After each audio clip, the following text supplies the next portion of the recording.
Welcome to the Audit Committee meeting. The first order of business is to approve the agenda. Everyone has the agenda in front of them. Are there any other items you'd like to add or subtract from the agenda? Seeing none, we'll go to the approval of the December 13th Audit Committee minutes. Does anyone have any amendments to the minutes? Seeing none, I will entertain a motion to approve the minutes. So moved. Is there a second? Second. Thank you. All those in favor say aye. Aye. Any opposed? All right, the minutes are passed. Today we have one business item, and the business item is the state auditor's entrance exam, and we have Stephanie Kuka and Aaron Tree. Thank you. I am, just to introduce ourselves, I'm Stephanie Kuka. I am the audit director from the Office of the State Auditors. We were just talking before the meeting, I think this is my 12th audit on the Metropolitan Council. Aaron Try is the lead auditor on this audit, and then Zach Boucher is also with us, and he's one of the main auditors as well. The purpose of this meeting today is to provide a two-way means of communication with those charged with governance, and it's for matters related to the financial statement audit. As far as our staffing this year goes, staffing is going to be pretty consistent with the last year. We'll have a couple new auditors, but the main team is going to be pretty consistent. As far as the timing of our audit goes, we have already started our audit planning, updating system narratives, and doing some of our control testing. And audit work is going to be based on the schedule of completion dates, which we've already received from management, pretty consistent with the last few years. The next section I'm going to talk about is the Statement on Auditing Standards, the SAS AUC Section 260, which talks about the auditor's communication with those charged with governance. Auditing standards define those charged with governance, and it establishes communication requirements between us as your auditors and those charged with governance. So at the Metropolitan Council, we have identified those charged with governance as both the members of the Metropolitan Council and the Audit Committee. Next, I'm going to talk about the audit objectives and our responsibilities as your auditors under generally accepted auditing standards.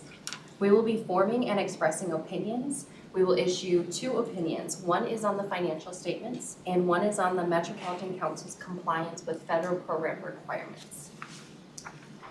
On the next page, under the reporting on the Metropolitan Council's internal control, we report over financial reporting and compliance, and also compliance related to the major federal programs.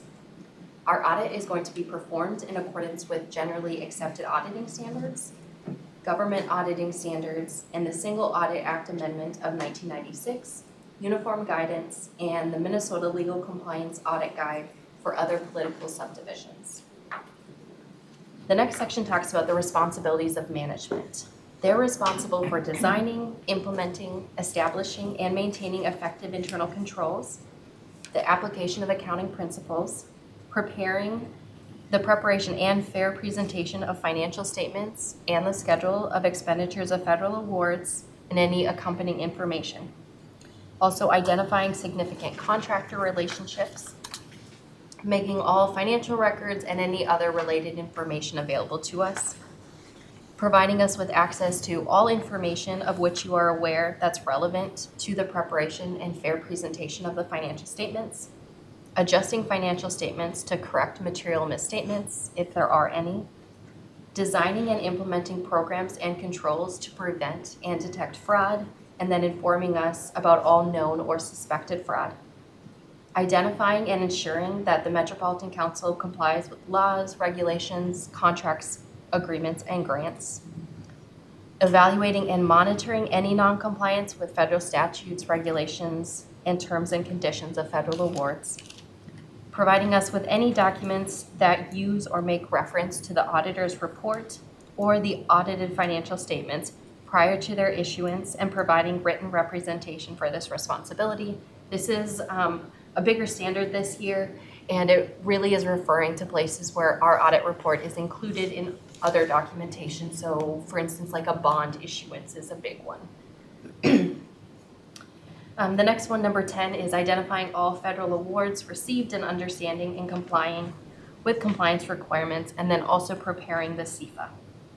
preparing the required supplementary information and any other supplementary information, establishing and maintaining a process for tracking the status of any prior audit findings and recommendations,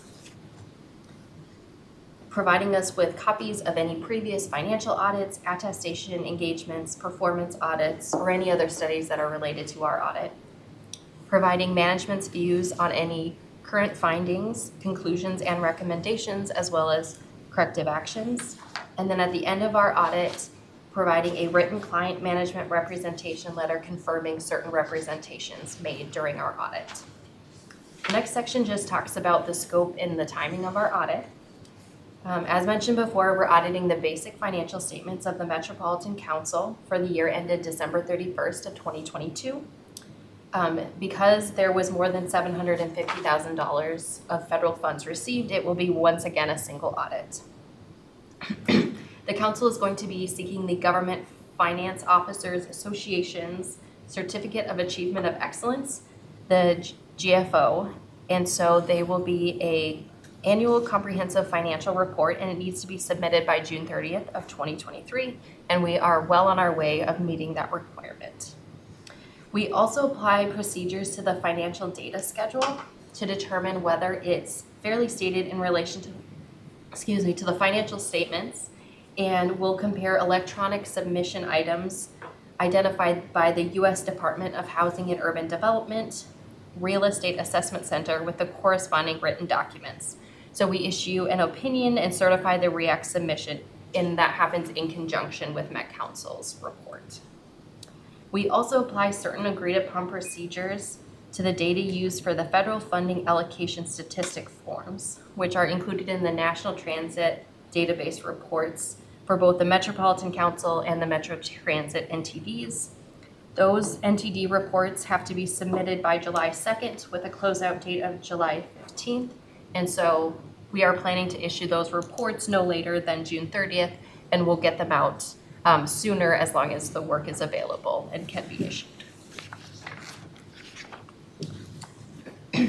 To the extent possible, we're going to be working remotely. We will come on site as needed. Please let me know if at any point you would like us to be on site, and we can definitely coordinate that.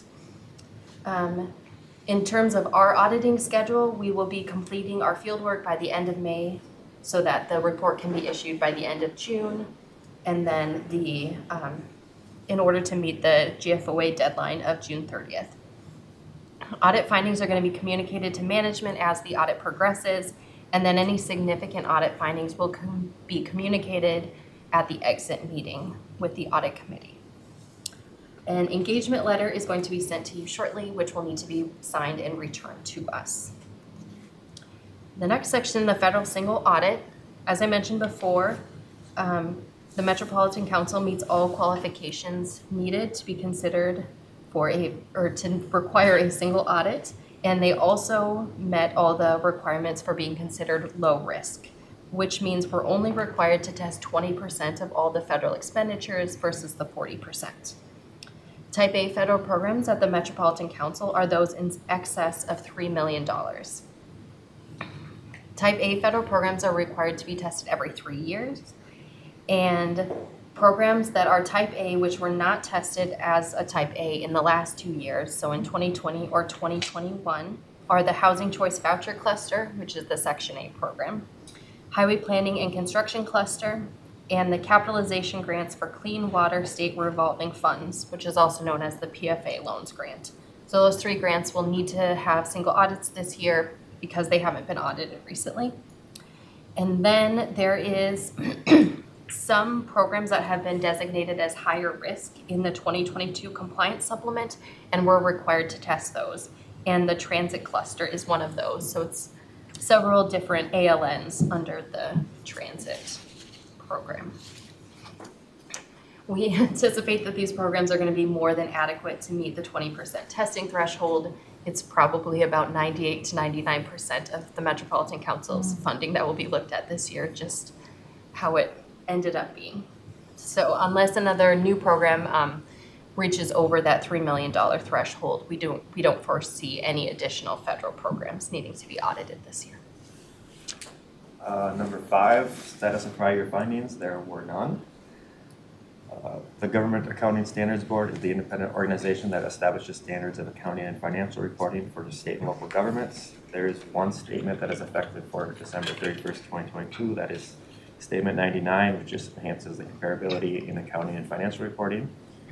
There are two statements that are effective for the year ended December 31st, 2023 that Council will have to early implement. That's GASB Statement number 94, which provides guidance on the accounting and financial reporting for public-private and public-public partnerships, and GASB Statement 96, subscription-based information technology arrangement, and this just provides guidance on the accounting and financial reporting for these arrangements.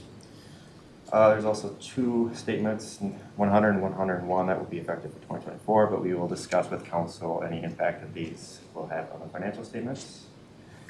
Number 7, auditing standards require us to meet and communicate certain items of those charged with governance. Would you like us to meet with the full Council to go over what we discussed here today? If not, the notes will be sent to the Council.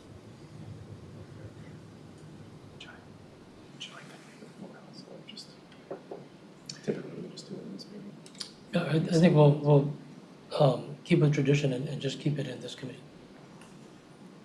All right, part B, we have some questions, for fraud questions. What are the audit committee's views about the risk of fraud? The audit committee generally delegates responsibility for mitigation of fraud risk to management and the audit team. However, employees and members of the public can and do periodically contact council members with concerns. We're comfortable that the council has adequate controls in place for fraud reporting and fraud mitigation. Do you have knowledge of any actual suspected or alleged fraud affecting council or its federal award program? No, not that I'm aware of. Do you have knowledge of any possible or actual noncompliance or abuses of programs and controls occurring in the period being audited or the subsequent period? No, not that I'm aware of. What is the audit committee's role in the oversight of management's processes for identifying and responding to fraud risk? Does the audit committee take an active role in establishing policies and procedures to mitigate fraud risk? And how does the audit committee oversee that established policies and procedures are? As mentioned before, the audit committee generally delegates responsibility for fraud mitigation to management and the audit team. Consistent with our audit committee charter, we approve the annual audit plan and hear results of audit work, some of which focuses on mitigation of fraud risk, including through review of adherence to written policies and procedures. Is the entity in compliance with laws, regulations, contracts, and grant agreements? Yes, as far as we know. Is there anything else that you would like to add or anyone else we should talk to regarding fraud? No. Is there any other questions, comments, or concerns? Not at this time.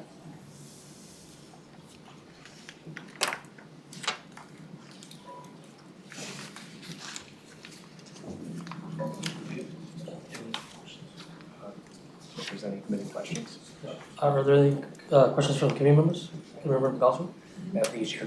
I was just wondering on the audit approach strategy, are you doing IT general controls and kind of a control-based approach to your audit, and to what extent, if not, what extent are you looking at IT controls as part of your audit? We look at them just for internal controls, and then if there's any programs that are specific to like a federal grant that we were looking at, we'd look at them as part of that as well. Okay. And then as a follow-up question, related to the agreed upon procedures and the federal audit, are you saying that you conduct all of that work at the same time, or it sounds like the one report is going to be issued in June, right? So that'll be earlier than the other reports, or when we'd be expecting the other reports. But are you conducting all the work at the same time, or is that staggered in some way?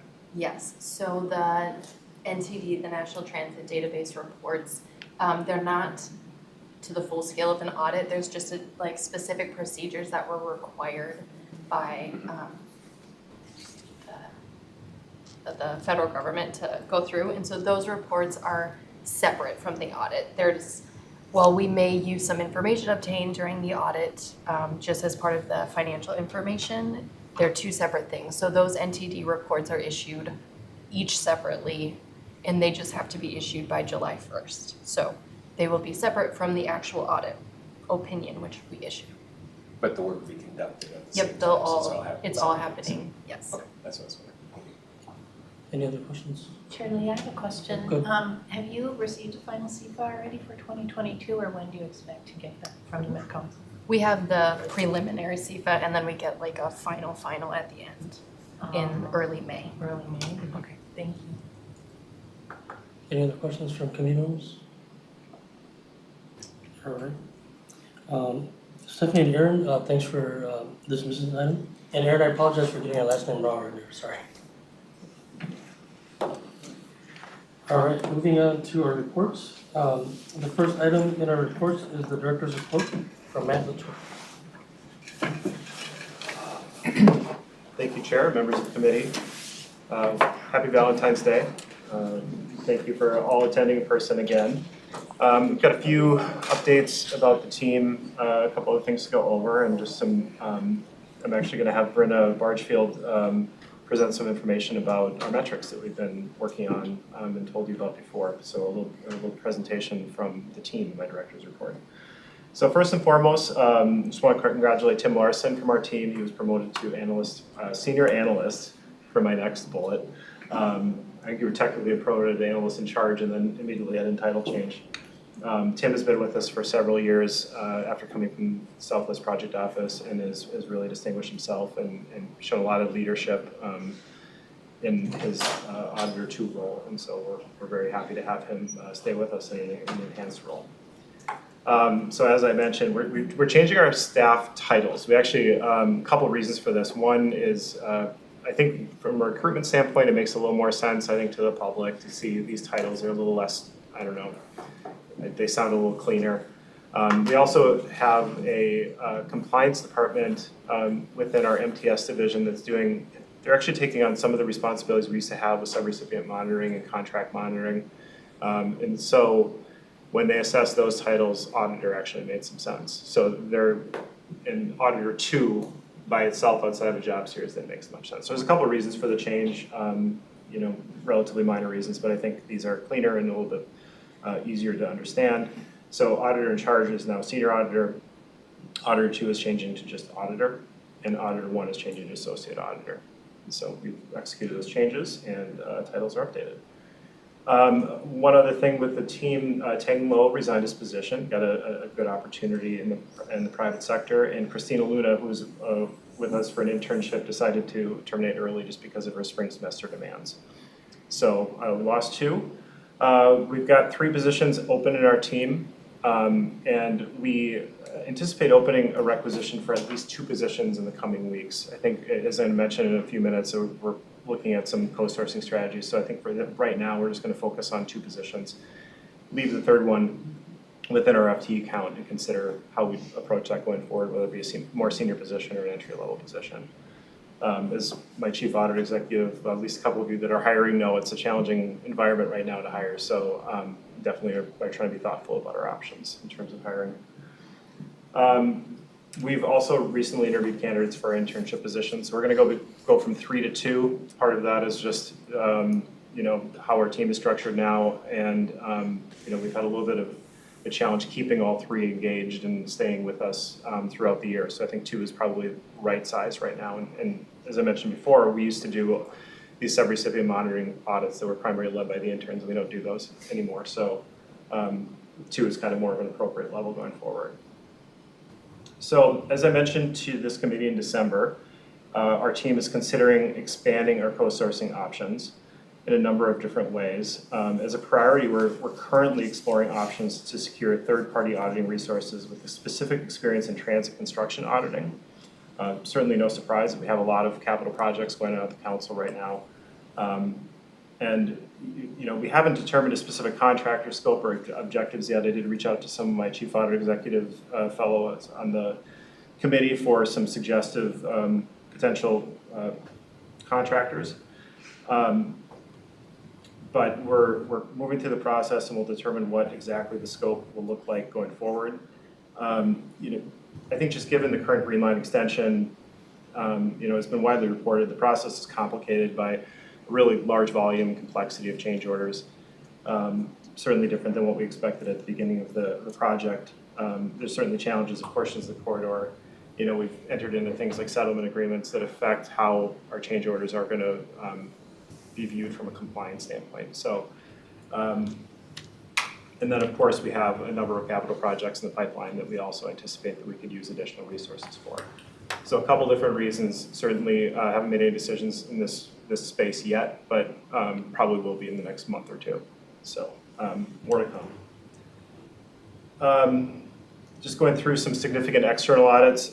We just heard from the state auditor. As you're all well aware, the Office of the Legislative Auditor continues their work. We're anticipating 3 separate reports to be issued in the next, probably before we meet again, but sometime in the spring to early summer. We don't have definitive timelines on any of them yet. We continue to work with the OLA's office and staff on those important projects. And then finally, we do have an FTA, indirect cost rate review.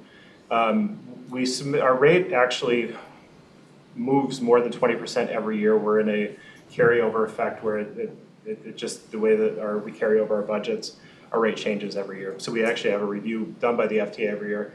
This is the periodic, more in-depth review that we're working with the contractor. And so far, it seems like it's going well, but we should have results of that by the next time we meet. As far as ongoing projects, we're continuing to work on MnDOT grants. We're nearly complete with that. IT change management, just finishing and sending up for management response on that one. Beginning stages of IT lifecycle management. We expect to be doing what used to be an annual review. We didn't do this review during the pandemic, but we're back on site to do a property room analysis of the Metropolitan Police Department.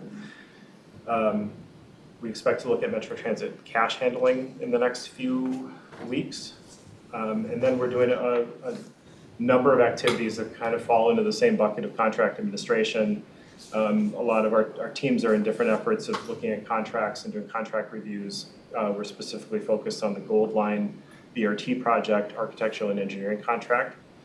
And we continue to work on Green Line extension change orders internally, although that may be affected by our contract.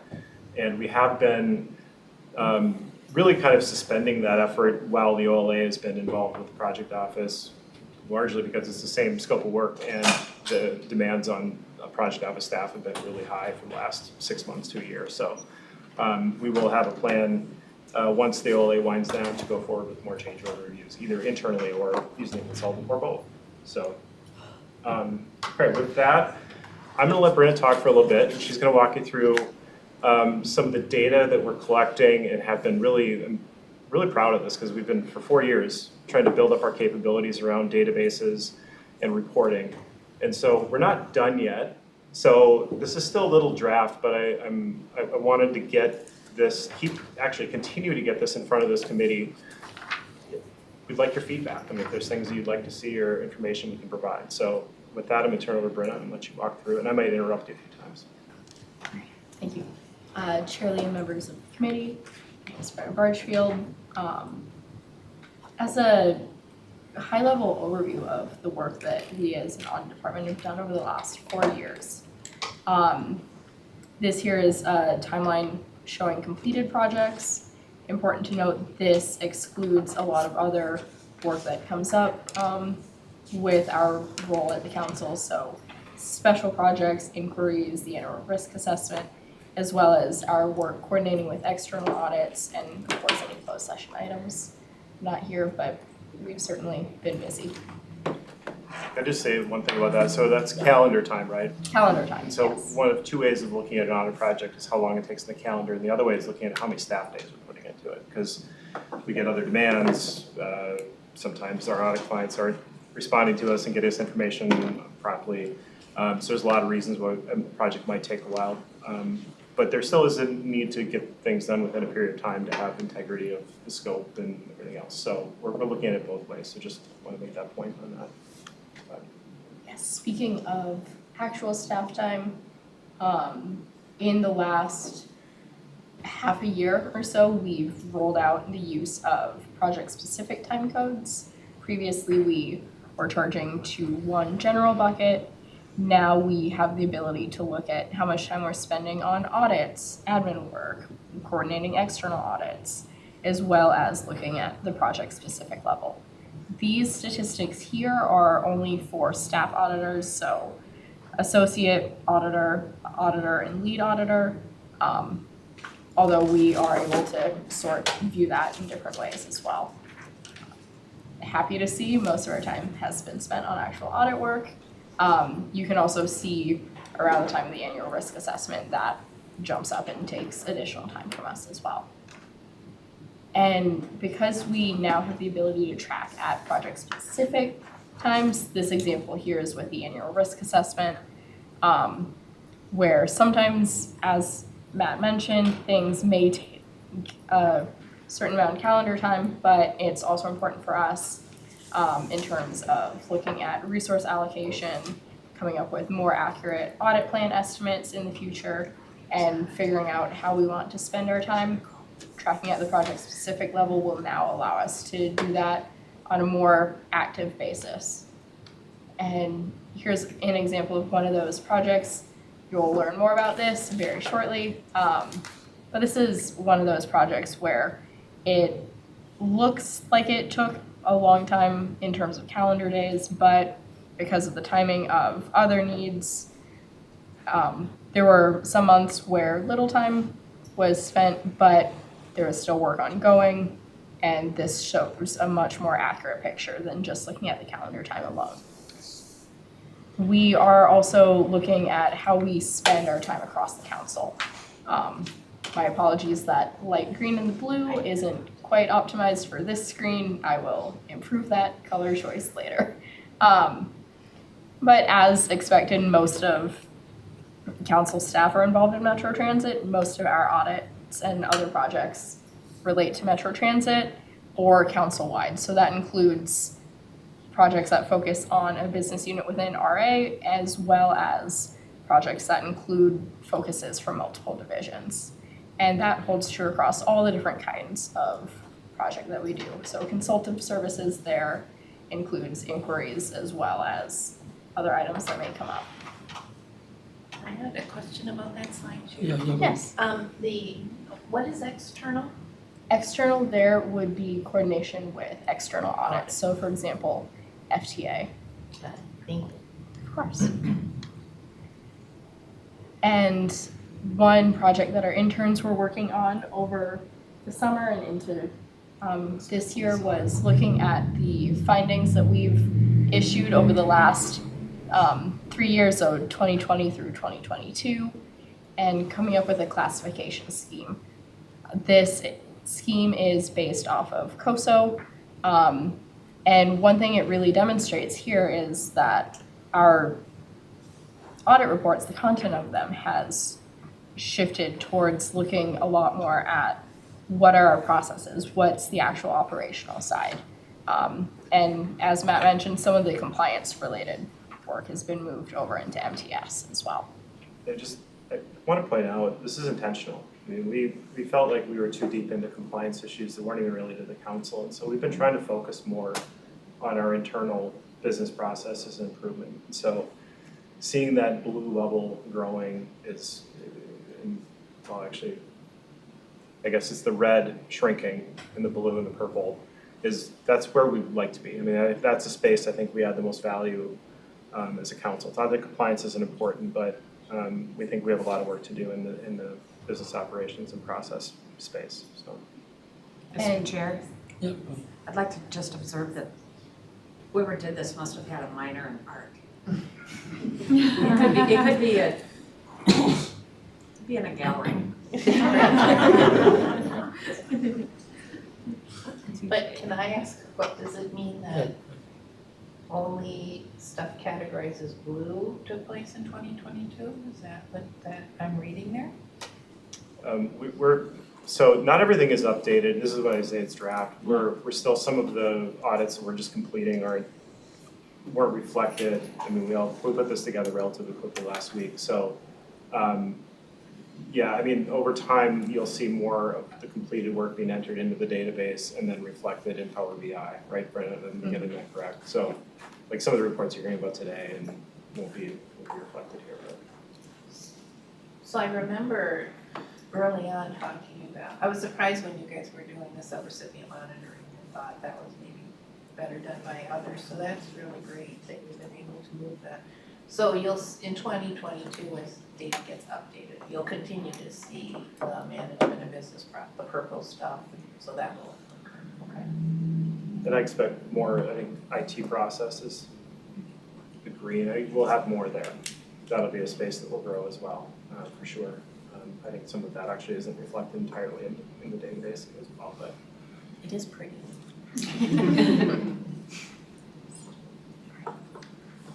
And I know there's been a lot of interest from the audit committee in terms of looking at follow-up, what we're doing to come back with recommendations and how we're actually getting closeout and final decisions on implementation.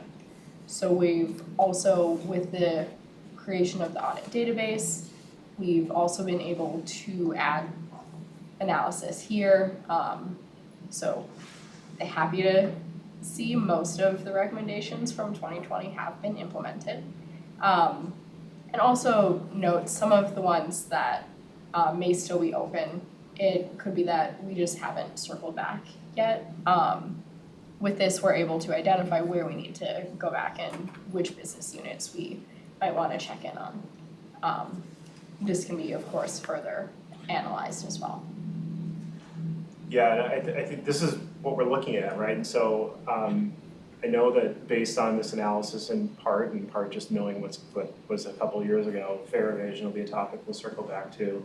I know we've engaged a little bit on the facility security side in terms of, these are areas that it's been a little bit, so it's almost, where are we now? Where are the risks in vis-a-vis where they were a few years ago when we issued the report? So we'll be engaging a little bit more deeply in some of those areas and focusing on, what's changed and what the strategy is going forward. So I'm thinking about how to do that in this committee. I think this committee can be a significant venue for ensuring not just that we're talking about what we need to improve on, but then actually coming back and following up. So we'll have a lot to do this year, but I've even been kicking around the idea of just having a follow-up meeting where that's what we focus on. Would be a couple follow-up projects. So more to come on that, and I'd be interested in your feedback as well in terms of how we can best present that information. Just a question. Thanks, Shirley. Just to clarify then, as of right now, for the remediation that you're showing, then are you going to the units periodically, or are they just coming to you when they say that they have done and following up based upon their timelines? And then do you collect evidence with that, or is it just kind of an inquiry? Have you implemented this? Mr. Chair, members of the committee, it's a mixed bag. Okay. I mean, in some cases, we're going back and asking direct questions. We have other units. I'll say, Joe Dotseth, who's here today, the MTPD, we've started just having we've got a number of outstanding recommendations with them, and we're just meeting with them monthly, find out what's going on, or maybe bi-monthly, but getting updates, hearing about what they're doing in terms of contract management, so we can start to think about how we might clear those recommendations, or think about if we need to engage in retesting. So some of it's ongoing. I know, like the vendor file audit we talked about last year, I've been sitting in discussions about how to reimagine that whole business process. And so we're engaged, I'm engaged that way. The team less so now, but as that project is implemented, then we might go back and have the team actually look at it and see how we can clear those findings. So it's a variety of strategies really. It's appropriate. Excellent. And just real quick commentary on it. Again, you've heard me say this before, but I really believe that this is one of the most important things that internal audit does, and really what separates us from a lot of the consultants, et cetera, that might come in and give you a report, say, hey, go do these things, and then leave and never come back, right? To actually follow through and say, yep, we're going to be back until this is remediated. And so any way in which we can be helpful on the committee, to provide that sort of support, let us know. I think that's a key part of what we do. Appreciate that. Thank you. Yeah, Shirley, I couldn't Yeah, agree more with Quinn's comments there. I think this is really the crux of it. And in my experience, what I've seen when you start taking this follow-up work very seriously, it also consumes a great deal of your time. So it might be something, I don't know if you're tracking that in terms of your hour categories, but it might be something you might want to consider watching. Yeah, it's an interesting question. We've been contemplating that specific question directly about how do we have a separate category? Do we just, if you log time on vendor file audit as an example, after a certain date, you kind of know it's follow-up. So we're still trying to figure that out, but I do believe it to be a significant, important thing we're talking about. I mean, we should be showing that along with what we're spending on other things as well. So I expect to be able to show that. It's just kind of strategically how we do it, so. Go ahead, Committee Member Joyce. Thanks, Shirley. I agree with the comments here. I think one area that would be particularly interested for the committee to talk about is this category called closed not implemented, where management has chosen to accept the risk. I think that's a really important area to have more conversation about, because sometimes those audit findings can get closed, not implemented, and then they just pop up again later. So I think that'd be a really helpful area for us to have more understanding. Sure. Mr. Chair, members of the committee, we're going to hear about enterprise risk management a little bit too, and I think that's it all ties together. And a sophisticated enterprise risk management system, it should be pretty clear to this committee and other committees of the council and the full council how we're treating risk. And I think that better understanding those formal risk acceptances is really key to managing the organization, covering the organization. So, totally concur. I think that's it, right, Brynna? Okay. Any other questions or comments from the committee members?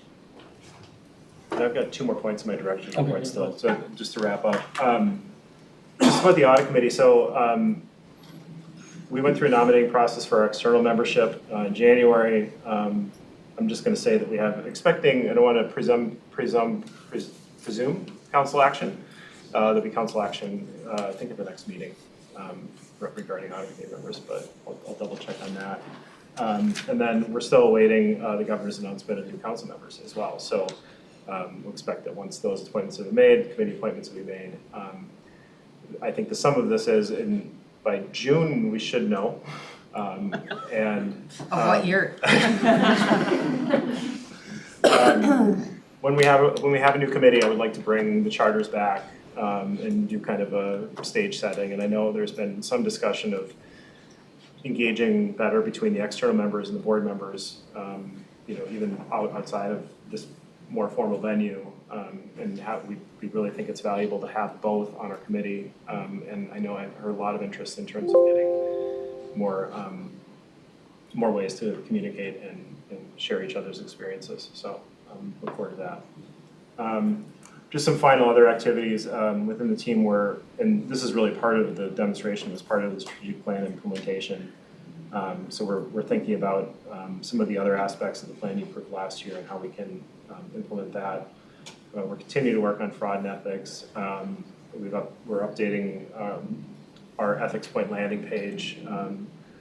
This is our reporting system for complaints, employee complaints, and we continue to evolve with that system as we learn and make changes and updates.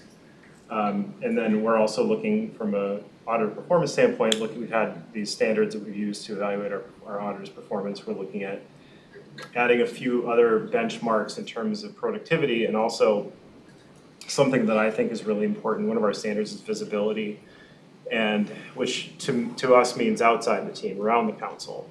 And one of the things I'm going to be asking everybody to do is spend at least 8 hours working with somebody at the council outside of an audit, outside of a risk assessment. Go to a bus garage, go to a wastewater treatment facility, have coffee with the director or colleagues. So trying to figure out ways to make sure that we're a good partner throughout the organization and getting to know the organization a little bit better. So with that, I'm going to turn it back to Chair Lee, I think, for our next presentation. Unless there's any questions for me. Shirley, thank you. So I want to go all the way back to the construction audit item. And could you just remind me what is currently happening regarding construction audits? Are there outside firms that are embedded with the project office? Are they providing reports that you see? Is it just your office, or what is currently happening there? I know you're looking at changing the model. What's the current model? Yeah, Mr. Chair, members of the committee. So we do internal work, and I can actually provide you a list of the things we've done. It's been Oli actually requested it. We have our project office has a lot of consultants, including our outside counsel engages with Lee, which is a construction auditing firm that does some costing information and other things. I don't always see everything they produce. And so the idea behind the change would be supplementing some expertise that would have some national perspectives in terms of how construction projects, in particular transit projects are a little bit different than almost anything else. That would have more of a direct tie to this department and this committee than some of the other consultants that the project office engages, if that makes sense.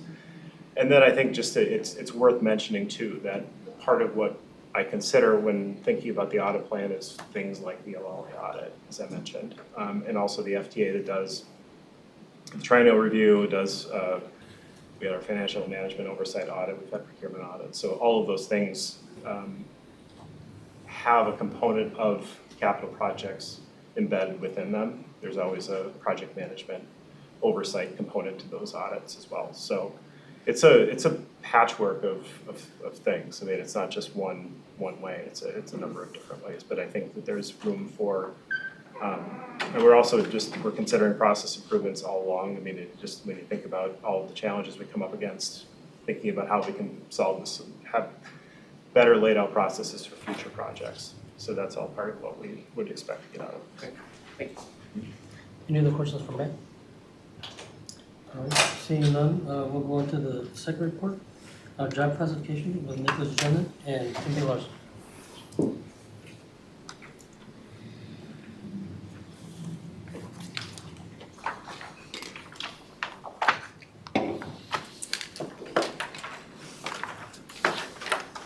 Chair Lee, community members, Nick and I will be going over the job classification audit that we recently completed at the end of last year. Before we do so, a little background information. The council is required by a Minnesota statute to have a classification plan or method in place. The council has adopted to use the Korn Ferry Hay methodology to evaluate the components of the jobs or positions throughout the council. And it's based on 4 components, if you will. So the know-how of a position, problem-solving abilities or need to problem solve, accountability, and then special conditions if they're applicable. And those are things such as a hazard work environment or special safety considerations. Evaluation or a request for evaluation is performed obviously when a new position is created, if there's fundamental changes to duties and responsibilities, and in some certain situations, if a vacancy occurs. Quick overview of the process. So in the report, you'll see that we refer to the JER and the PCW, that's a job evaluation request form, and the position class worksheet. So the manager, if they have a request, will fill out those documents. That information will go to the HRBP or the business partner for review. They'll provide feedback or they'll work on what needs to be in there. That information goes to the classification committee, at which point the manager has the opportunity to present on their requests, maybe add additional detail that they didn't in the documents. It also gives the classification committee an opportunity to ask clarifying questions or follow-up questions on the request as well. Once the committee has made their decision, it goes on to labor relations and the HR director for their review and approval. And then it goes back to the HRBP to inform the manager of the decision. So there were 2 objectives for this audit. The first was simply to ensure that the process is being adhered to council policy and procedure, is documented. And the second was to determine what controls were in place to ensure that equitable outcomes were in the process or in the process. As a result, we did have 4 observations. The first was documentation was missing, incomplete, or incorrect. So that's again in reference to the JER and the PCW. That included things such as sections of the PCW not being completed or not completely filled out, or a tick box not being checked. And then I think in one situation we had a mismatch of the incumbent's name between the documents. The second observation or concern has to do with transparency and communication. So we interviewed 10 managers who had recently gone through the process in the last year or so. And broadly, there was some level of frustration with not completely understanding how the process works. Specifically, there was a disconnect in how all of the information that the managers were filling out on the PCW was being used to inform how the committee is making their decision or how it's being used to evaluate their request. In addition to that, there was a handful of managers that expected a constant status update or a regular status update about their requests as well. Then, Mr. Chair, members of the committee, the next two here, there were some classification and salary grade exceptions. So each classification is based off of the hate points assigned to that class is then assigned a salary grade to go along with it. And for the most part, we were all good. There were a limited amount of exceptions there where they have the wrong salary grade associated with the classification. Then the second piece here is that in our policy and procedure that we are supposed to be maintaining our classification worksheets every 3 years. That process is not regularly occurring, or we cannot confirm that it is occurring. So that's the final observation here, and so the recommendation there would be to implement and maintain a schedule for our classifications for reviewing and updating them as needed. So the conclusions here, there is a documented method that's we have our corn ferry hay system to make our classification decisions. We also will send on occasion some of our classifications that the classification committee reviews out to corn ferry themselves to do some verification work there too. So there is an external verification piece as well. There were some inconsistencies in the process, as Tim spoke about, talking about the supporting documentation. There were some issues with the classifications and their salary grades. And then we also have some inconsistencies in maintaining our PCWs. As Tim was also speaking about, we observed some communication issues between management and HR here. But with that, that is the opportunity to increase integration and collaboration, and also identify opportunities for efficiency and effectiveness improvements in line with our Thrive MSP 2040 goals and principles. So with that, we would open up the floor for any questions, and we also have some staff from Human Resources here as well if you want to ask any questions. Any questions from the committee members? Yeah, good. Thanks, Julie. So on the classifications of the salary grades for that issue, so bottom of page 10 of the report here, you had 14 job classifications at the correct grade level, and that affected 25 employees. I'm wondering, were those 14 observed out of a sample, or did you review all grade classifications and found that 14 were not meeting? Mr. Chair, members of the committee, member Gillespie, I reviewed all of the active classifications in this case. And so there were, part of how we looked at it was there are certain ranges, and just basically, if it's within this range, you're good. If it's higher or lower, then that's an exception that needs to be clarified. Okay. Councilmember Barber. Thank you, Mr. Chair, and I'm not quite sure how to ask this question, but I'm gonna try to get there. So you talk on the bottom of page 10 about ASME and the non-represented bargaining units. Some of our bargaining units actually establish their job classifications, I believe. And so how does that fit into all of this? Mr. Chair, members. Tell me if I'm wrong too. Committee member Barber, I think I would actually defer that to either the Director of Human Resources or the manager of our Human Resource Business Partners if they would like to take that question on that one. Possibly, potentially, I can move over. So I didn't hear the question. Can you say that question again? Sure, so like in the report it references ASME and the non-represented bargaining units. But don't some of our bargaining units actually set up and define the job classifications? And how does it work with this? Or not? What page? Page 10. Is that right? Okay. And Mr. Chair, members of the committee, the reason why AFSCME and non-rep are specifically called out here is that those were the units associated with the exceptions in this specific area. So every, I'm gonna try to just see if I can, so every grade level, and it's consistent across all of our grid grades, for each grade, there's a pay point rating associated with that grade level. so that would be consistent across all of the units between non-rep, AFSCME, MANA, and TMSA. So grades A through M are associated with the grade levels that has their point range in it. So what I think this is saying is just basically there are a couple of grade classifications that have a grade level that are not exactly correct to the grid. Now, when we moved to the grid, we had, every one of those units had a different classification system and different grade, hay point ratings associated with the levels.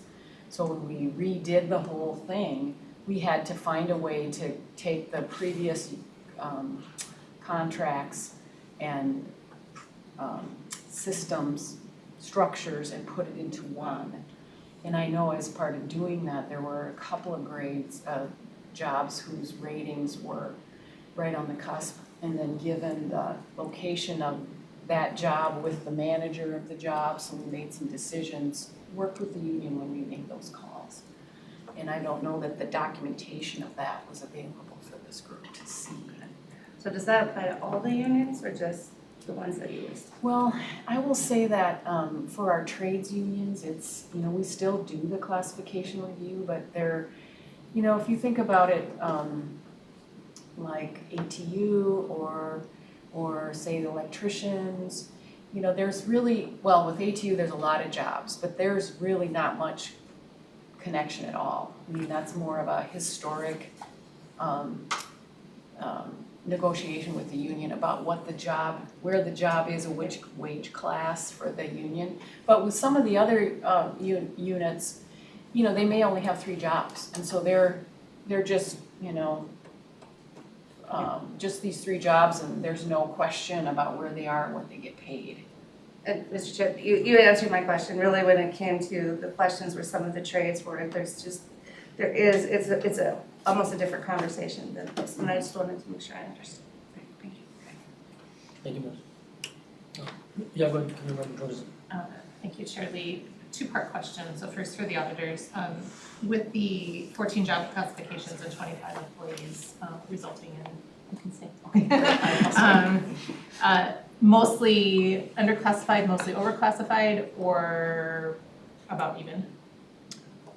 Mr. Chair, members of the committee member Jorgensen, can I get back to you on that? Sure. I can follow up with you after the committee on it. Absolutely. Okay, second part of the question is, would this result in some employees being overpaid, some employees being underpaid? And then for those that were underpaid, would there be a retroactive type of adjustment? Mr. Chair, members of the committee, Committee Member Jorgensen. So, due to the incorrect grades assigned to the classifications, they would have been paid at a different level, but I cannot speak to the length on that time or the impact of it. So, I would defer to Director of Human Resources for additional follow-up. Mr. Chair, Council Member, the way, I will say this, that of all of the classifications that we have, they are not all filled. So this evaluation was of all the classifications that exist. How are they, when was the last time were they updated? What is the rating of them, and are they in the correct rating? So one thing will be that some of the classifications are inactive, there's nobody in the job. And we sometimes keep them because we need them for the future. But some should be retired, and I think this evaluation is really helping us to take a look at what should some of the cleanup be. I would say that I do not believe we found any positions that were, paid incorrectly that they were in the wrong grade. I will say that our executive pay points have not been redone for a very long time. And when you think about our executive staff, they're appointed by the regional administrator, and they are the leaders of our organization. And so they are in the executive plan. Some of the documentation for the hay points associated with those jobs doesn't quite jive, and we need to redo those just to make sure. But also, we understand too that we need to document more clearly in our non-rep plan that the being appointed into the executive ranges is not solely based on hay points. we did make a couple of changes this last year in consultation with the regional administrator in terms of taking, for example, a position that was very similar at Metro Transit that was in the executive from MTS and deciding that that really ought to be, in the executive plan. So I think we need to do a better job of documenting those decisions and then also making it really clear how a position is put into the executive plan. And just to follow up, so in the audit report, it does say that it was 14 job classifications affecting 25 employees. So and the way I'm reading that is that does affect some current employees as well as some vacant positions. So that's where my question came from, was whether or not there would be employees that would have a pay adjustment. And I would say from the previous answer that I gave, some of those job classifications, like when we created the position, there would be, I can think of one in human resources, in fact, that was on the cusp. So we made a conscious decision about where to put that position, and that's been there the whole time, and those positions are assigned to the grade level that they should be in terms of the hierarchy in their work unit. So I believe they are paid correctly, but it would be multiple incumbents in those positions. I'm just trying to, I don't have the exact titles that you're speaking of in here, so I could answer that better if I knew exactly the titles. Yeah. Any other questions for the presenters? Was that the end of you? Yes. Okay. All right, no, thanks, Tim and gentlemen. We'll go on to our last report. And the last report is the Northstar accident incident reporting, and Tim Larson and Aimee Gillespie. I'm gonna just set this one up, but before Marcy leaves, it's her last week, and I want to appreciate her coming in and 2 days before her last day, so thanks, Marcy. Thanks, Marcy. Happy retirement. Yes, enjoy. So, Mr. Chair, members of the committee, we do this, actually this Northstar commuter rail compliance audit every year. We don't always bring it to committee. It's sort of a routine thing that we do. We have a little bit of time we thought in this meeting, so I thought it'd be an opportunity to bring it forward, just so you're aware of it's something we do every year. And also give Aimee an opportunity to present as an intern. So with that, I'll turn it over to Aimee. Wonderful. So Chair Lee and members, thank you for having me. My name is Aimee. I'm an intern here at the Met Council. I started back in May. I work primarily with Julia Plale and Tim Larson. But this December, I did the audit for the Northstar Commuter Rail Annual Compliance Audit. Like Matt said, this is something we do every year, and we need to get it done by December 31st. So for those of you who aren't familiar, the route starts in Big Lake, which is up by St. Cloud, and it connects all the way down to Target Field in Minneapolis. And it runs twice in each direction each day. So for the requirements of this Northstar audit, they're pretty straightforward. We review the internal control plan, or the ICP, just to make sure it hasn't been updated or changed. We also verify that if there were any commuter injuries or employee injuries, that those were reported accurately. And we also verify that if there were any rail accidents, that those were reported accurately. So the results were that there weren't any changes to the ICP. It hasn't been updated since 2017.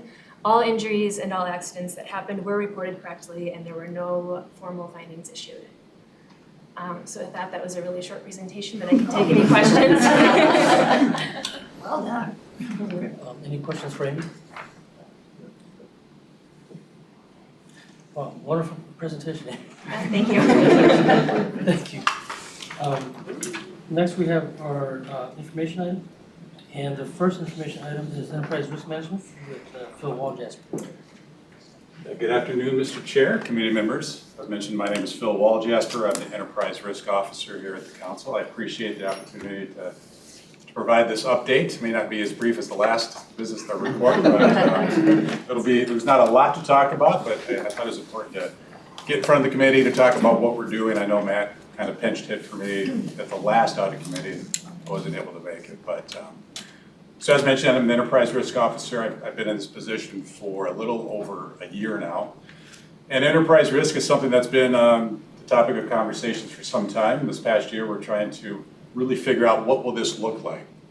So what we've done is we've partnered with Aon Risk Consulting, and they are helping us start the process. This first step is really a two-part process. There's two phases to this. And we're right in the middle of the first phase, and it's the Risk Maturity Index. And the intent of this is to really get a benchmark as to where we're at and how we manage risks at the council. How does the management of those risks get integrated into our daily operation, decision-making? So what happened was that we had a representation of all the operations.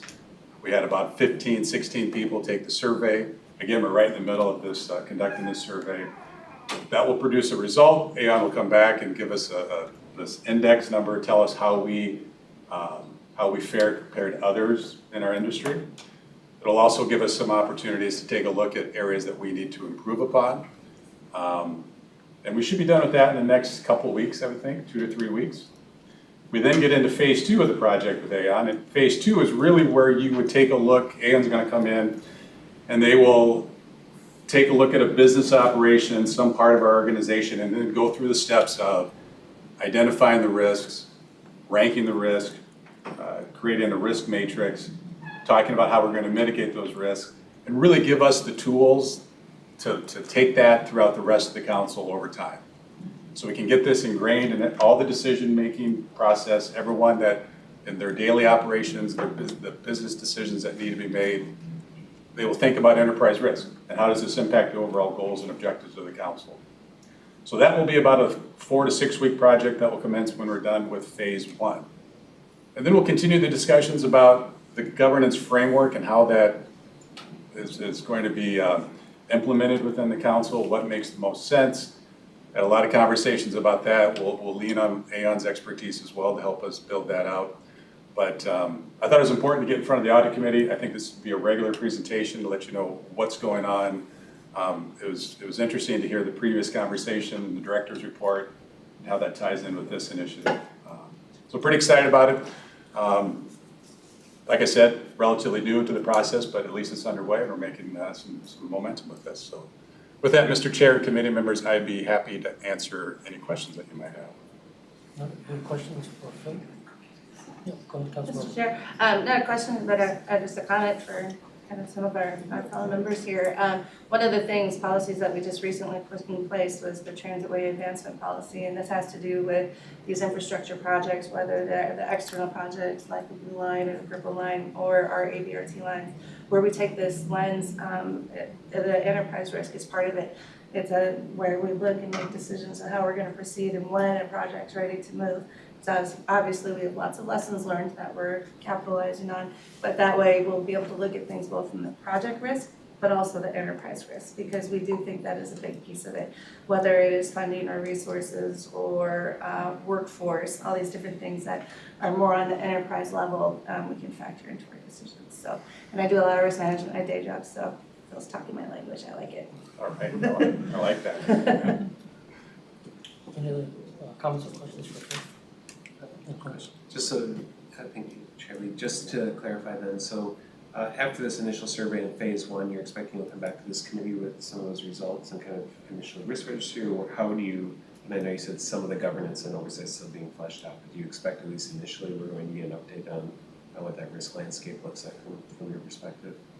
Yes, Mr. Chair, committee members, I do think that makes sense to come back to this committee and report as to what we found out in that initial phase.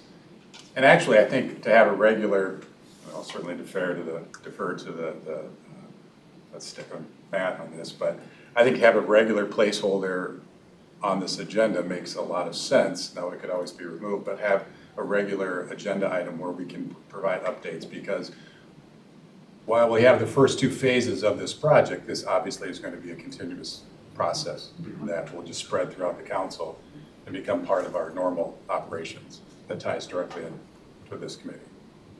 That's it, thank you.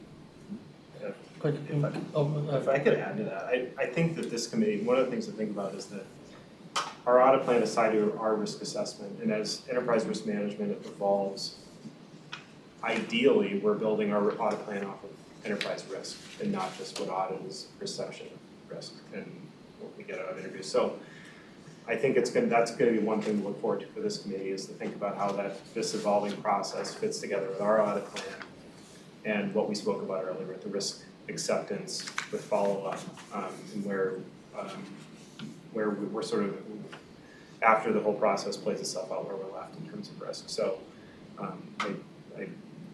I just took the exam survey. And there's a lot of questions that ask about the board's role in enterprise risk and how that communication happens. So it's something we'll have to be really mindful about. I think this committee is one of the most important in terms of that discussion. So. Committee Member Jordan. Thank you, Chair Lee. Are there other committees that you anticipate reporting to regularly, or that you are obliged to report to, or would the other committees be it? Mr. Chair, committee members, there are other committees that I've talked to already about this, but I would envision as we get this rolled out, it would be a regular presentation to every committee. Okay. I know that's a lofty goal, but I really do think as this enterprise risk, it gets ingrained in our decision-making throughout every aspect of the council, it warrants a presentation and an update to every committee. That's the answer, okay. Thank you. Any other questions or comments for Phil? All right, Phil, thank you. Thank you. Our next information item is the next scheduled audit committee. Mr. Chair, members of the committee, we'll be reaching back out. I expect the next meeting will be in June at some point. We'll have the exit for the state auditors.